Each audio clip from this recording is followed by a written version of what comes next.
The academic John Gray wrote a piece this week when he was talking about humanities in universities and how they were now basically, because of the march of identity politics, because of the kind of restriction, that essentially the humanities were beyond help. Well, everything's beyond help. That's not a great discovery as far as I'm concerned. And we live. This is the really ridiculous thing about the modern West. We live in post-revolutionary societies, and in most cases we don't even realise the revolution has taken place. It's been a Kierkegardian revolution, in which all the buildings remain standing, but everything which led to their being built and contributed to their design, and the whole society which supported them, has been wiped away. And people walk around in it, still relatively prosperous, thinking a revolution must mean a red flag flying over the post office and the barracks and the railway station and commissars in the streets. It doesn't.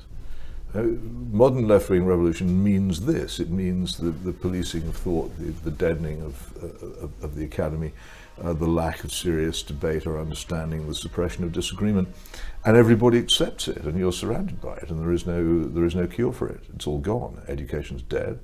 Most of the media is dead. It's almost unwatchable. Most of what is put out now, particularly on BBC television, it's almost impossible for an intelligent person to sit and watch it. But luckily for them, the number of intelligent, educated people watching it is very small, so they get away with it. Would you say, therefore, that younger people who, given this might be the case, young people should go off themselves, circumvent university, go off and find the classics themselves? My advice to themselves? the young in this country is to leave the country, but that's and people laugh when I say it, but I've never been more serious in my life. And they say, where should I go? I say, I don't care where you go. I'm a travel agent. It's not up to me. The point about this country is that it's in the foothills of such a catastrophe that it's not a good idea to wait around and find out what it's like. If I were 30, I'd go myself, but I can't. I don't believe you can go and live in someone else's country unless you can support yourself. It's too late for me to learn how to do that, so I'm stuck with whatever is to come. I just hope I die naturally before somebody breaks into my house and beats me to death for whatever I happen to have in my wallet, which is just a race between the one and the other for me. You have called yourself Britain's obituarist. Yes. I mean, is that an ongoing obituary? Well, I keep writing these books, which amount. I've gone to my publishers and said, "Look, can we put it all together in one whopping, great Dominic Sandbrook-style breeze block-sized volume and call it the Obituary of Britain?" Which I think is a great idea, but they haven't taken me up on it yet. But it could have a cover completely black, except for the words "the Obituary of Britain" in white in lovely 18th century lapidary script. But no, they haven't taken me up on that. But no, everything I write is another chapter of the obituary. Death was pronounced long ago. But when you first started writing about it... Oh, I didn't think that. When I first started writing about this, I deluded myself into thinking it might make some difference. Right up to 2010, I thought I could make some difference in this country. And then after what happened then? Well, I believed in I suppose 6 or 7 years before 2010, that the most important thing that Conservatives in this country could conceivably do would be to destroy the Conservative and Unionist Party, which was the principal obstacle to Conservative politics. And I tried to persuade people that David Cameron offered no hope of any kind, and that indeed, if the Conservative Party could get back into government, it would be the loss of a great opportunity. It had at that stage lost so many elections in a row that one more and it would have fallen apart, and it would have ceased to attract any financial contributions. And as a result, there would have had to be a rethink among conservative-minded people about what sort of party they wanted, and we could have actually had a political party which was genuinely patriotic and genuinely conservative morally and socially. And I couldn't get anybody. I approached other columnists, I approached people in politics, I had endless arguments with my readers about it. I wrote in my newspaper, I said, whatever you do in 2010, do not vote Conservative. They can't win, which they couldn't have done in 2010, in fact. There's nothing to be lost, and you'd be far better off enduring another 5 years of Gordon Brown than saving the Conservative Party from its deserved doom. And nobody paid the slightest bit of attention. I feel since then that my warnings have been entirely vindicated. And everybody hates the Conservative Party now, even more than I did then, and with very good reason. And it has proved to be a disastrous thing, and we've got nowhere as a result of it. And all that time has been lost when we might conceivably have reversed the cultural, social and moral revolution. And as far as I'm concerned, I'm relieved of responsibility. I have no political engagement now. I just sit back and laugh. I think the whole thing is very funny.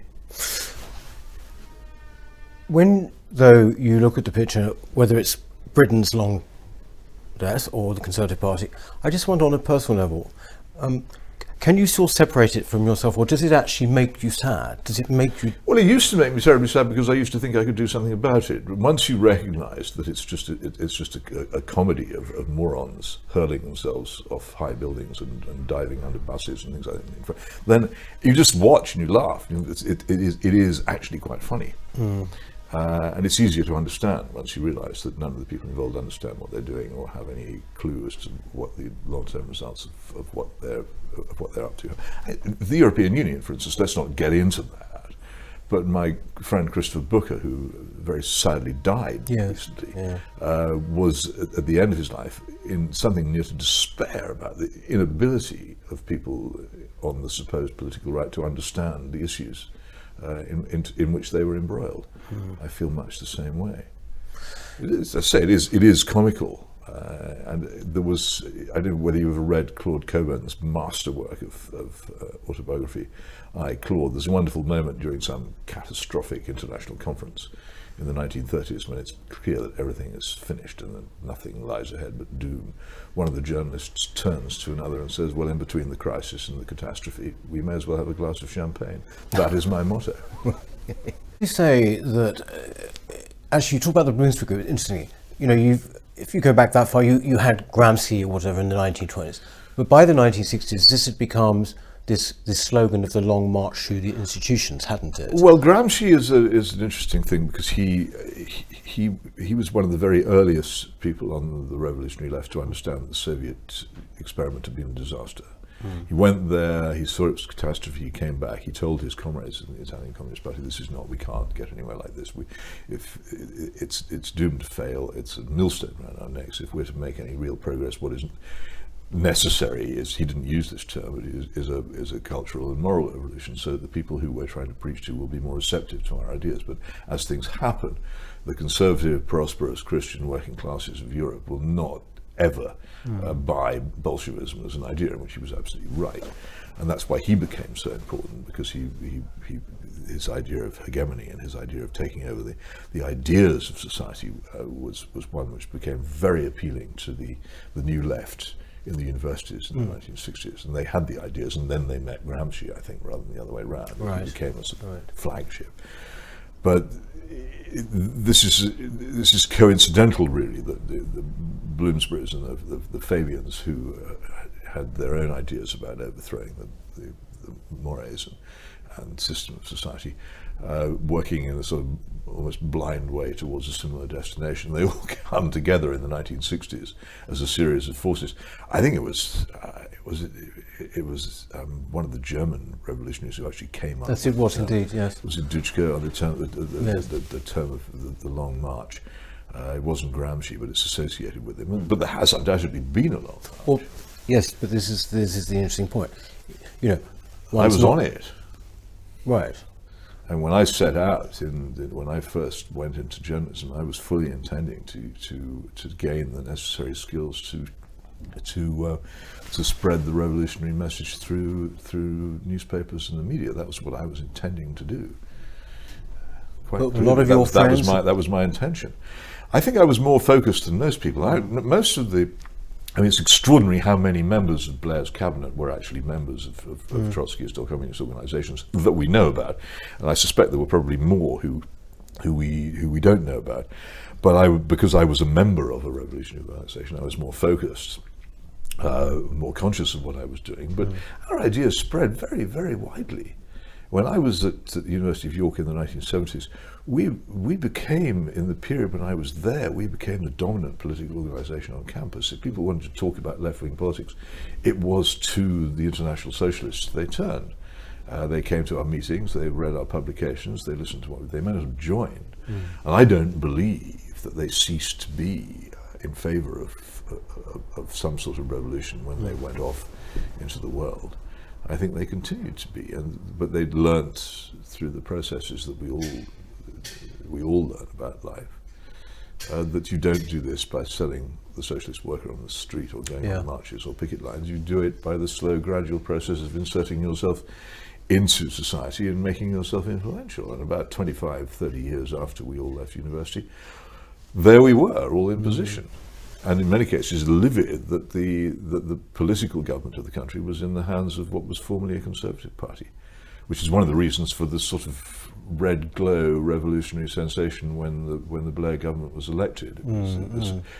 All the left-wing people I knew behaved as if there'd been a red dawn. They were completely overwhelmed by this. I just thought it was silly. But I didn't realise at the time that they were actually right. What was red dawn?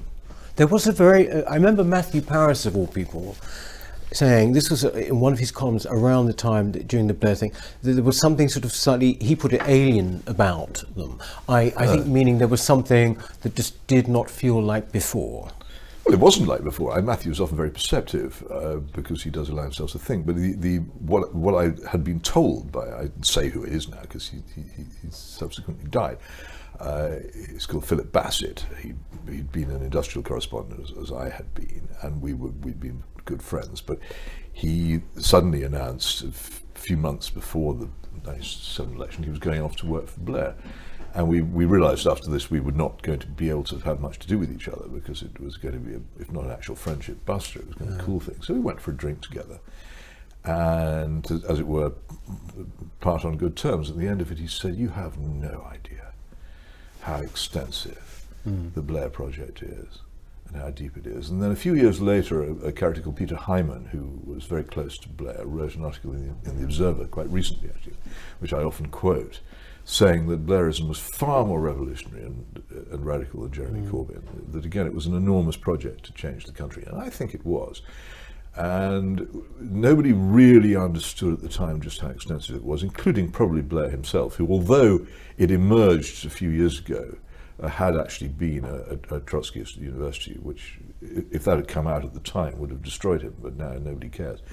I don't think Blair fully understood it because he wasn't very bright, but a lot of the people around him understood this was an enormous moment in history in which the thinking, I would say, Marxist, because probably in most cases it would narrow them to call them that.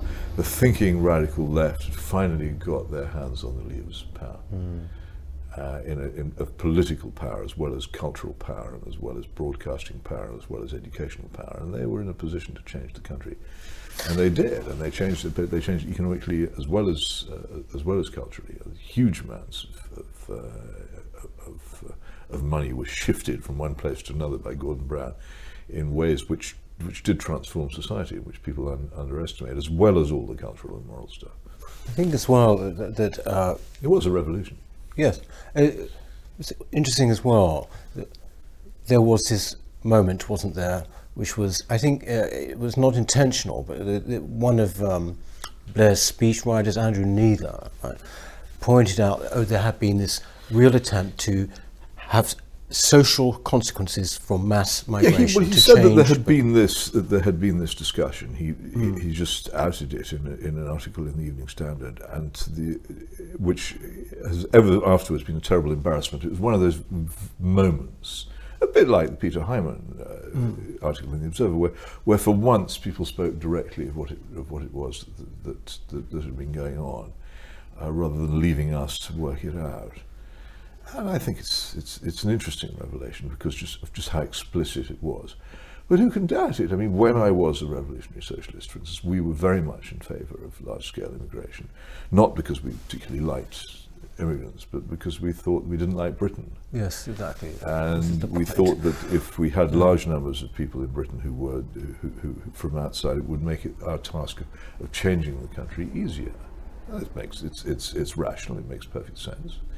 And it would make perfect sense in a new Labour context as well. So for Andrew Neither to have said that, as he did, was, and I've done what I can to give it the widest possible circulation, because it seems to me to be a very, very interesting historical document. It's a huge thing, but also, as you say, at the time, actually, considering what was being said, remarkably underreported, actually. Well, things are. I was just mentioning this. When Blair told Peter Hennessy on Radio 4, yes, I was a Trotskyist at university, nobody reported it except me.